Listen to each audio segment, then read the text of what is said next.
आज की इस वीडियो में हम बात करेंगे समष्टि अर्थशास्त्र के चैप्टर नंबर 2, जो कि सबसे ज़्यादा इम्पोर्टेंट चैप्टर है। राष्ट्रीय आय का लेखांकन के मोस्ट इम्पोर्टेंट लघु उत्तरीय प्रश्न।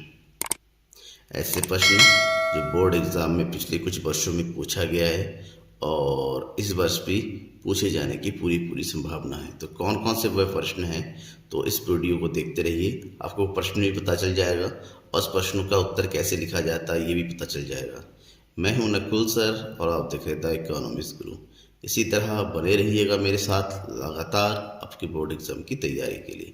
सबसे पहले प्रश्न की बात करें, स्टॉक तथा प्रवाह को उदाहरण सहित समझाइए। यानी कि स्टॉक क्या होता है, प्रवाह क्या होता है, ये क्वेश्चन का लगातार जो है शॉर्ट में पूछा गया है।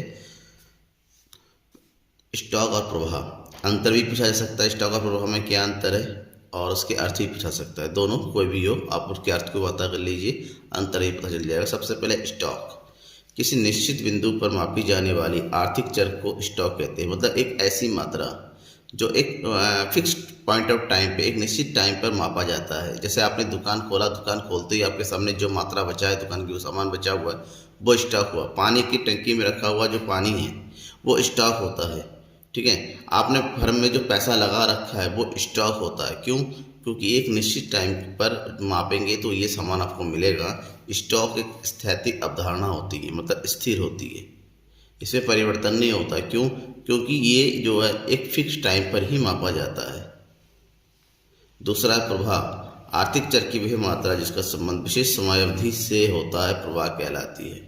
विशेष समयावधि के अंतर्गत मतलब 1 घंटे के अंदर कितना पानी बह गया, 1 साल पे आपने कितना कमाया, 1 वर्ष में एक राष्ट्र की आय कितनी, ये सब जो है प्रवाह है। जैसे राष्ट्रीय आय नदी में बहता हुआ जल है। ठीक है, इसका मतलब ये हुआ प्रवाह अगर एक समय अवधि के बीच में मापा जाता है तो ये गत्यात्मक होता है, मतलब गतिशील होता है। जैसे नदी में पानी बहता हुआ होता है, आप कहते हैं 1 घंटे में कितना पानी बह गया, तो वो प्रवाह है। टंकी खोलते पानी भरता है तो एक समय लगता है पानी भरने में, तो वो प्रवाह है।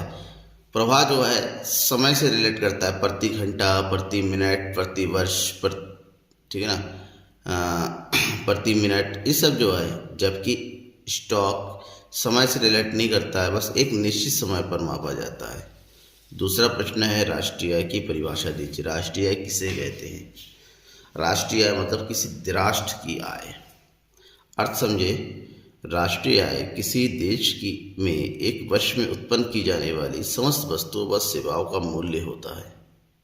1 साल के अंतर्गत एक देश के अंदर जितने भी अंतिम वस्तु और सेवाओं का उत्पादन होता है उनका मूल्य जो है राष्ट्रीय आय होता है। इसमें विदेशों से प्राप्त होने वाले शुद्ध साधन आय शामिल होता है। विभिन्न अर्थशास्त्रियों ने अलग अलग परिभाषा दिया है इसके बारे में।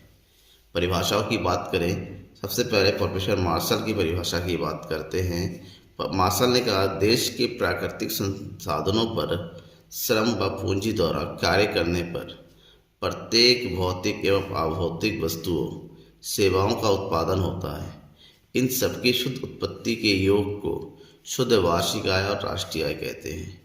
जबकि प्रोफेसर पिगो ने बिल्कुल सिंपल सा एक परिभाषा दिया है, राष्ट्रीय आय किसी देश की भौतिक आय का जिसमें विदेशों से प्राप्त साधन आय भी सम्मिलित होती है का भाग है। इसका मतलब होता है कोई भी किसी भी राष्ट्र में जितनी भौतिक आय प्राप्त होती है, वस्तुओं से सेवाओं से जितनी आय प्राप्त होती है, प्लस विदेशों से जितनी आय प्राप्त होती है, उन सब का योग होता है। ठीक है, तो ये राष्ट्रीय आय की परिभाषा हो गई जो आपको एग्जाम में लिखना है। नेक्स्ट, राष्ट्रीय आय की गणना का क्या महत्व है? यानी कि राष्ट्रीय आय की गणना की महत्व, या भी यूँ कहे किसी राष्ट्र में राष्ट्रीय आय गणना की क्या इम्पोर्टेंस है, तो इसकी बात करते हैं। राष्ट्रीय आय की गणना के महत्व पॉइंट टू पॉइंट बताएंगे। पहला प्रश्न है, पॉइंट है, राष्ट्रीय आय के आंकड़े राष्ट्र सरकार की आर्थिक नीति के महत्वपूर्ण आधार का काम। सरकार जो भी आर्थिक नीति बनाती है उस आर्थिक नीति के लिए राष्ट्रीय आय के आंकड़ों की जरूरत पड़ती है, उसी के आधार पर नीतियाँ बनाई जाती है। राष्ट्रीय आय के आंकड़ों के द्वारा विभिन्न देशों की कुल तथा प्रति व्यक्ति आय में तुलनात्मक अध्ययन संभव बनाता है। राष्ट्रीय आय के जो आंकड़े होते हैं अलग अलग देशों की कुल आय प्रति व्यक्ति आय के बीच में देखते हैं और उसको अध्ययन करते हैं कि हमारे राष्ट्र की कितनी आय है, उस राष्ट्र की कितनी आय है। नेक्स्ट, राष्ट्रीय के आंकड़ों से देश की आर्थिक प्रगति का सूचक होता है। राष्ट्रीय आय में वृद्धि हो रही है तो इससे पता चलता है देश का विकास हो रहा है, कमी हो रही है तो उसका मतलब विकास नहीं हो रहा है, कहीं कुछ कमी रह गई है। इसी के द्वारा राष्ट्रीय आय के से निवासियों के रहन सहन के स्तर का ज्ञान होता है। देश की विकास की योजनाओं बनाने में, लक्ष्य निर्धारित करने में राष्ट्रीय आय के आंकड़ों की सहायता मिलती है। राष्ट्रीय आय के आंकड़ों के आधार पर ही बजट का निर्माण किया जाता है। इसका मतलब राष्ट्रीय आय की जो है वो देश के हर एक क्षेत्र में इसकी आवश्यकता पड़ती है, चाहे विकास करने में हो, नीतियों के बनाने में हो, बजट बनाने में हो, योजनाएं बनाने हो, तो राष्ट्रीय आय से संबंधित जितने भी आंकड़े हैं उनकी अध्ययन की जरूरत पड़ती है। नेक्स्ट क्वेश्चन है, व्यय योग एवं व्यक्तिगत आय में अंतर क्या बताइए। व्यक्तिगत आय पर्सनल इनकम, व्यय योग आय डिस्पोजेबल इनकम, दोनों के अर्थ बताइए। अंतर अपने आप हो जाएगा, एग्जाम्पल बता दीजिए। सबसे पहले व्यक्तिगत आय होता क्या है? एक वर्ष की अवधि में एक देश के सभी व्यक्ति एवं परिवार जितनी आय वास्तव में प्राप्त करते उन सभी आय के योग को व्यक्तिगत आय कहते हैं। ठीक है, यानी कि जितनी भी आय प्राप्त होती है उसमें जो कुछ भी अप्रत्यक्ष कर पेमेंट करना है, देने के बाद जो बचता है वो व्यक्तिगत आय होता है। जबकि व्यक्तिगत आय में से सरकार द्वारा लगाए गए सभी व्यक्तिगत कर, जितने व्यक्तिगत कर होते हैं उनके प्रत्यक्ष कर होते हैं, उसको देने के बाद जो बचता है वो व्यय योग आय कहलाती है। दूसरा पॉइंट है, व्यक्तिगत आय के अंतर्गत मजदूरी, वेतन, ब्याज, लगान तथा लाभांश को शामिल किया जाता है। जबकि व्यय योग आय का मतलब होता है व्यक्तिगत आय प्राप्त होने के बाद उसमें से व्यक्तिगत कर माइनस कर देते हैं। व्यक्तिगत कर का मतलब जैसे आयकर माइनस कर देते हैं, संपत्ति कर माइनस कर देते हैं, निगम कर माइनस कर देते हैं। ये सब माइनस करने के बाद जो कुछ बचता है वो व्यय योग आय होती हैं। और इधर व्यक्तिगत आय का फॉर्मूला होता है राष्ट्रीय आय माइनस सामाजिक सुरक्षा में अंशदान प्लस अवितरित लाभ माइनस हस्तांतरित भुगतान। ये फॉर्मूला यूज करते हैं और व्यक्तिगत आय की प्राप्ति हो जाती है। अब ये वाला क्वेश्चन मोस्ट इंपॉर्टेंट है क्योंकि हर साल इस क्वेश्चन को पूछा गया है। राष्ट्रीय आय की विभिन्न धारणाओं को स्पष्ट कीजिए। राष्ट्रीय आय की अवधारणाओं के बारे में बताइए। तो राष्ट्रीय आय की जो अवधारणा है, प्रमुख 8 अवधारणा हैं लघु उत्तरीय प्रश्न में। इसमें से कोई भी आपसे पूछा सकता है, कोई 2 पूछा सकता है, 3 पूछा सकता है। फिलहाल मैंने 8 के बारे में बता रखा है, कुछ भी आपसे पूछा जाए आप उसके बारे में लिख सकते हैं। ठीक है, राष्ट्रीय आय की अवधारणाओं की बात करें, सबसे पहले बाजार कीमत पर सकल घरेलू उत्पाद, जिसे नॉर्मल में जीडीपी भी कहते हैं, सकल घरेलू उत्पाद कहते हैं। ठीक, तो सबके बारे में बता रखा है। आपको जो एग्जाम में है वो आप लिख सकते हैं। एक देश की घरेलू सीमा में उत्पादित समस्त अंतिम वस्तुओं सेवाओं के बाजार मूल्य को सकल घरेलू उत्पाद कहते हैं। दूसरा, बाजार कीमत पर सकल राष्ट्रीय उत्पाद जीएनपी क्या है? एक अर्थव्यवस्था में एक लेखा वर्ष में उत्पादित समस्त अंतिम वस्तुओं व सेवाओं के मौद्रिक मूल्य के योग को बाजार कीमत पर सकल राष्ट्रीय उत्पाद कहते हैं, जिसमें विदेशों प्राप्त अर्जित आय, शुद्ध साधन आय भी शामिल रहती हैं। इसका मतलब एक देश के एक लेखा वर्ष में उस देश की घरेलू सीमा के अंतर्गत सभी अंतिम वस्तुओं व सेवाओं का जो उत्पादन होता है प्लस उसमें विदेशों से शुद्ध साधन आय को जोड़ दिया जाए। विदेशों से शुद्ध साधन आय को NFI भी कहते हैं, net factor income from abroad shortcut में। ठीक है, तो इसका मतलब हुआ GNP-MP का फार्मूला होता है GDP-MP यानी कि सकल घरेलू उत्पाद प्लस विदेशों से प्राप्त शुद्ध साधन आय। नेक्स्ट है बाजार कीमत पर शुद्ध राष्ट्रीय उत्पाद यानी कि NNP-MP। बाजार कीमत पर सकल राष्ट्रीय उत्पाद GNP-MP में से मूल्यह्रास को घटाने के बाद जो राशि प्राप्त होती है उसे बाजार कीमत पर शुद्ध राष्ट्रीय उत्पाद कहते हैं। इसका मतलब ये हुआ कि NNP-MP निकालने के लिए हमें GNP-MP में से मूल्यह्रास को घटाना होता है। फोर्थ, बाजार कीमत पर शुद्ध घरेलू उत्पाद NDP-MP मतलब net domestic product at market price. बाजार कीमत पर सकल घरेलू उत्पाद में से मूल्य ह्रास घटाने के बाद प्राप्त मूल्य बाजार कीमत पर शुद्ध घरेलू उत्पाद होता है। यानी कि सकल घरेलू उत्पाद में से हमें अगर मूल्य ह्रास घटाना, मूल्य ह्रास को कई नामों से जाना है, मूल्य ह्रास या फिर इसको घिसावट व्यय भी कहते हैं। दूसरा इसका नाम होता है एक और स्थिर पूंजी का उपभोग। नेक्स्ट क्वेश्चन पॉइंट साधन लागत पर शुद्ध घरेलू उत्पाद या शुद्ध घरेलू आय, इसको शुद्ध घरेलू आय भी कहते हैं। साधन लागत पर है ये, ठीक है ना। ये बाजार मूल्य पर था, ये साधन लागत पर है। किसी देश की घरेलू सीमा में सभी उत्पादकों के द्वारा एक लेखा वर्ष में मजदूरी, लगान, ब्याज तथा लाभ के रूप में अर्जित साधन आय का जोड़। इसका मतलब ये जितने भी साधन आय हैं उनका योग साधन लागत पर शुद्ध घरेलू उत्पाद होता है, जिसको हम घरेलू आय भी कहते हैं। फार्मूला अगर आपके पास है तो यहाँ पर फार्मूला बन जाता है NDP-MP। NDP-MP अगर दिया हुआ है देन NDP-MP माइनस अप्रत्यक्ष कर प्लस आर्थिक सहायता। MP को FC में बदलने के लिए अप्रत्यक्ष कर को माइनस कर दिया जाता है और आर्थिक सहायता को प्लस कर दिया जाता है। 6 पॉइंट साधन लागत पर सकल घरेलू उत्पाद या सकल घरेलू आय। ये शुद्ध घरेलू आय था, ये सकल घरेलू आय है। देन में ये रखना है, अगर शुद्ध घरेलू आय प्राप्त हो गया उसमें मूल्य राशि को जोड़ दिया जाता है। मतलब साधन लागत पर शुद्ध घरेलू आय में यदि हम मूल्य राशि को जोड़ दें तो हमें साधन लागत पर सकल घरेलू उत्पाद की प्राप्ति हो जाती है। नेक्स्ट, साधन लागत पर सकल राष्ट्रीय उत्पाद या सकल राष्ट्रीय आय GNP-FC।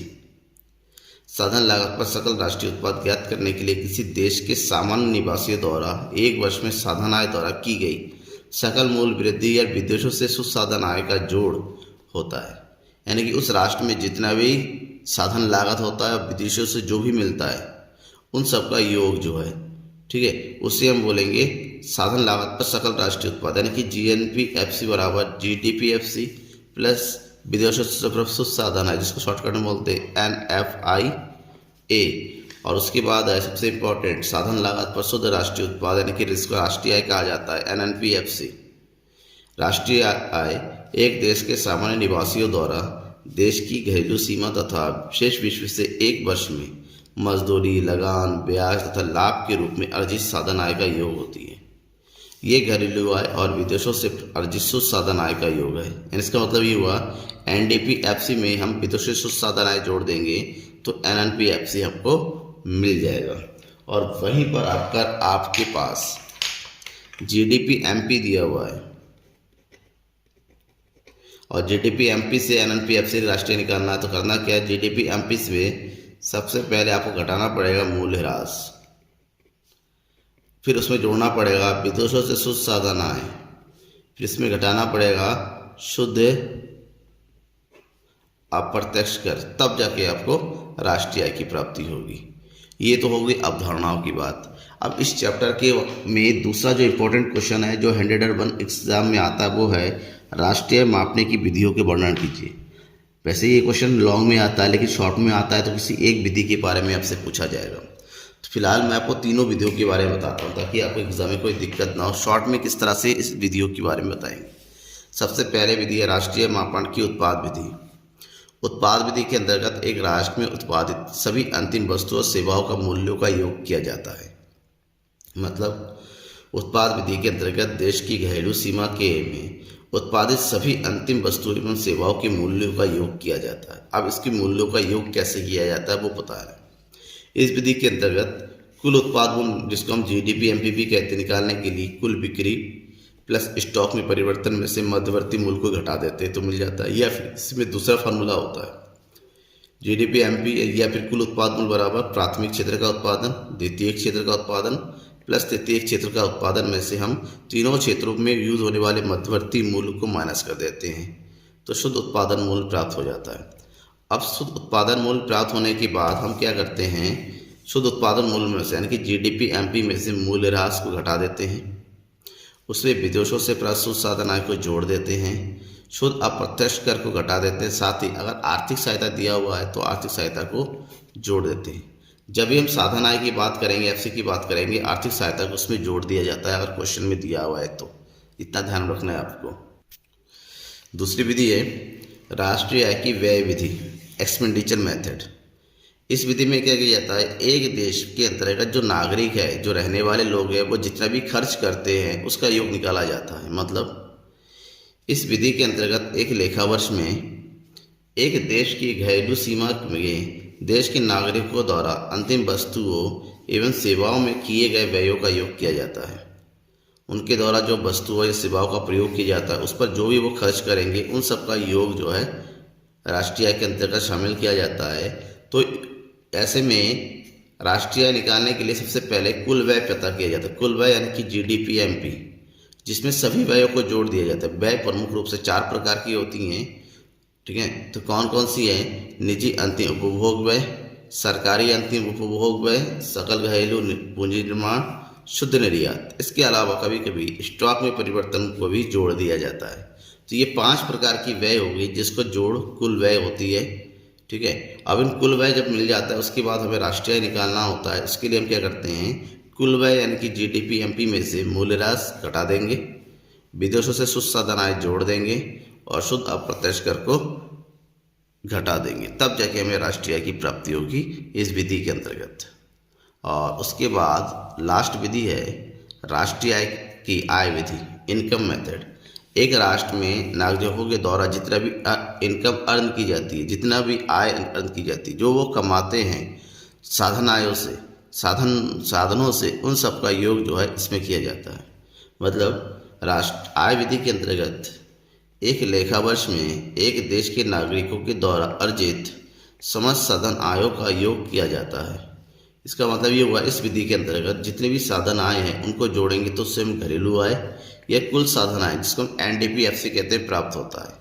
और साधन आय कौन कौन सी होती है? जैसे लाभ, जो कि साहसी को प्राप्त होता है, ब्याज पूंजी से प्राप्त होता है, मजदूरी वेतन श्रम या मजदूरों को प्राप्त होता है, किराया भूमि से प्राप्त होता है। और इसके अलावा मिश्रित आय, जो छोटे छोटे दुकानदारों से या फिर डॉक्टर, इंजीनियर जिनके अपना खुद का बिजनेस होता है, उनसे जो प्राप्त होता है उससे हम मिश्रित आय की कैटेगरी में रखते हैं। इन सब का योग जो है शुद्ध साधन आय होता है, घरेलू आय होती है। अब उसके बाद राष्ट्रीय प्राप्त करने के लिए हम क्या करते हैं? शुद्ध साधन आय यानी कि घरेलू आय में विदेशों से प्राप्त शुद्ध साधन आय को जोड़ देंगे। इन दोनों का टोटल ही राष्ट्रीय आय हो जाता है, ठीक है। तो ये तो रही आपकी राष्ट्रीय आय की विधियाँ। इसमें से किसी एक विधि के बारे में पूछ लिया जाता है शॉर्ट में, लॉन्ग में आता है तो तीनों, कभी कभी तीनों के बारे में पूछा जा सकता है। तो जैसा कि मैंने तीनों को बता रखा है, आप उस हिसाब से अपनी तैयारी कीजिए, ठीक है। और बहुत ही जल्द आपका एग्ज़ाम आने वाला है, तो बने रहिए लगातार। इसके बाद 2-3 चैप्टर और बचे सेमेस्टर्स के, उसके वीडियो आपको बहुत ही जल्दी 1-2 दिन में मिल जाएगा। Thank you everyone.